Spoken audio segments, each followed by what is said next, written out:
Today we're going to be building a Langstroth deep frame. I use the grooved top bar and grooved bottom bar frames. I buy them from Dadant. There are a couple options, but this is my preference. First thing, get all your tools together. There's 4 pieces to the frame: the top bar, the bottom bar, and 2 end bars. These are the parts that are different depending on the size of the frame you're building. You'll also need 1 sheet of foundation. I use the crimped wired foundation from Dadant. You need a square, a hammer, several 3/4 inch nails,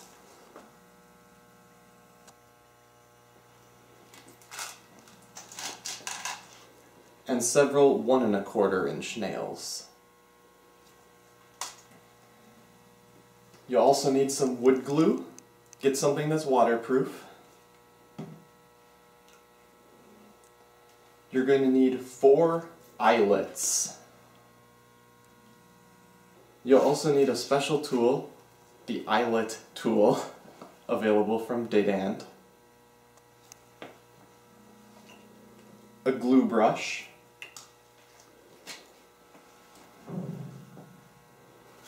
this special tool for putting the wiring in the frames.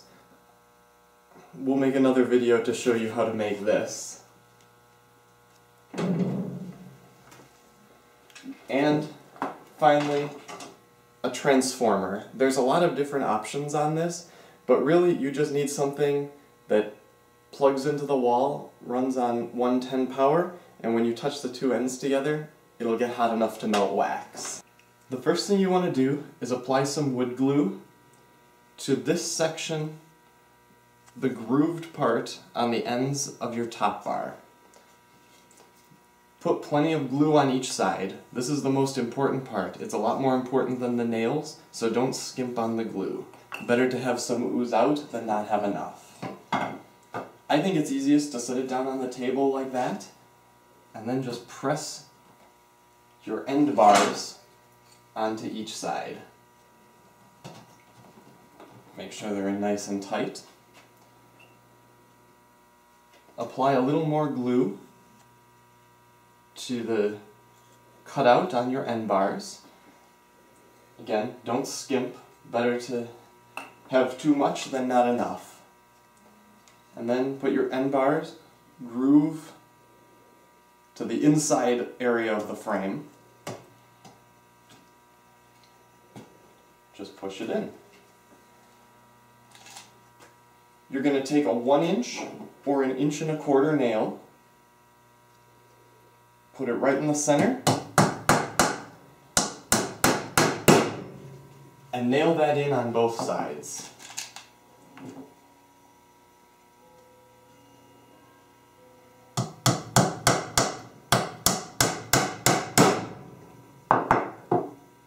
Then flip the frame over so it's right side up.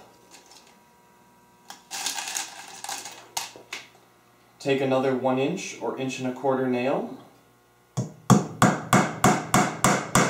and nail on the top bar.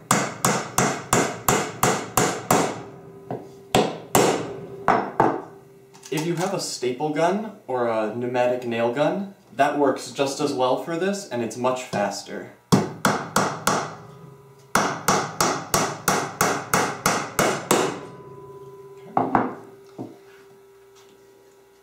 These aren't the most important nails yet, though. The most important nails are the ones that are going to go right here on each side to keep this top bar from pulling off of the bottom bar if this is ever put into the extractor. Here's where we use our 3/4 inch nails. You're going to put one right here. Can you see that? Mm-hmm. Okay.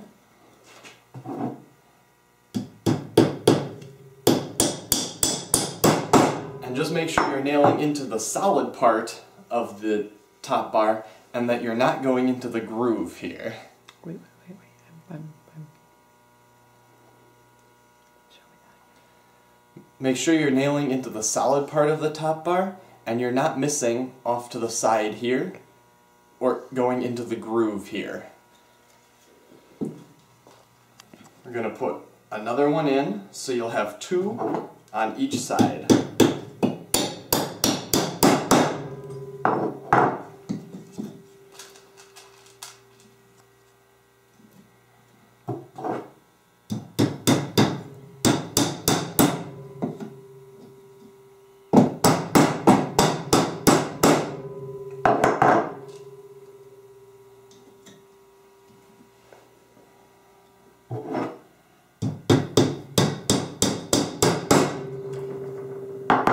This is a good first point to check and make sure everything is fairly square. And it is. Now we're going to put in the eyelets, which is the first step of wiring the frame. Here you'll need your eyelet inserting tool and 4 little eyelets. These will go in the holes on the end bars, so when we put wire through, that wire won't cut into this soft wood.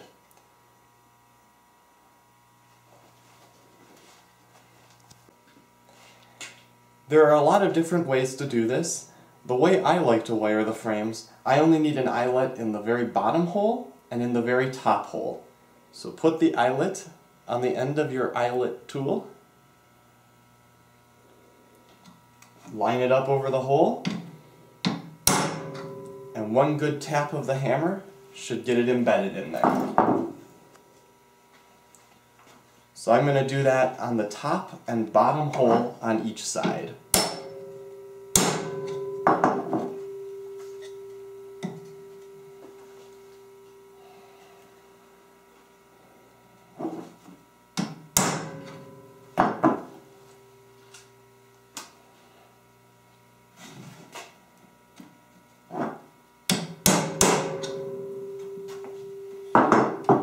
Okay.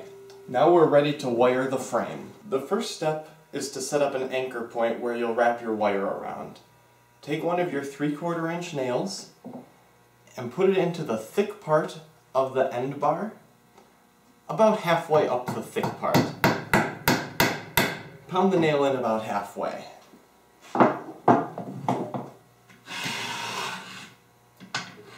You can wire by hand, but I think this tool makes it a lot easier to get nice tight wire. Run the wire through the top hole on the left end bar, diagonally across through the bottom hole on the opposite end bar. Pull out about 2 feet. Go through the top hole on that same end bar, diagonally across to the bottom hole on the other end bar, and then apply just slight pressure on the frame. Wrap the end of your wire around that nail that you pounded halfway in. Just wrapping around once or twice is enough.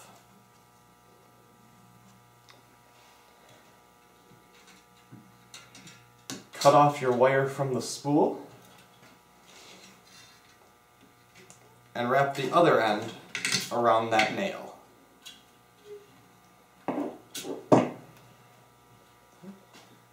Release the frame and pound the nail in the rest of the way. Use your pliers to cut off the excess wire and bend over the edges. You did it right if you can hear a ping when you pluck each wire. That's exactly what we want. Now we're going to add the foundation. Oh, this would also be a good time to check the squareness again, because wiring puts a lot of stress on the frame. We're still square.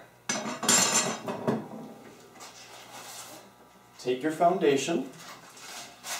There's usually a piece of paper that keeps them separated. Peel that off. And insert your foundation into the groove of the top bar. Then, gently, you have to bend the foundation to do this, gently work the other end into the groove on the bottom bar.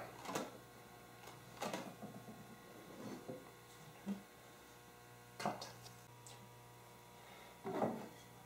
Now that your foundation is in, we need to melt the wires into the foundation so the wires provide support.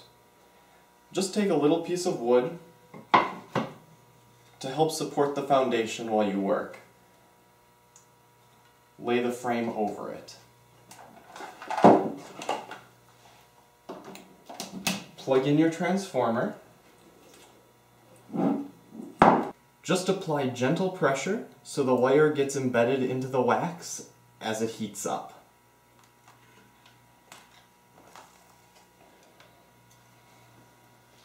This is the side that doesn't have the wire.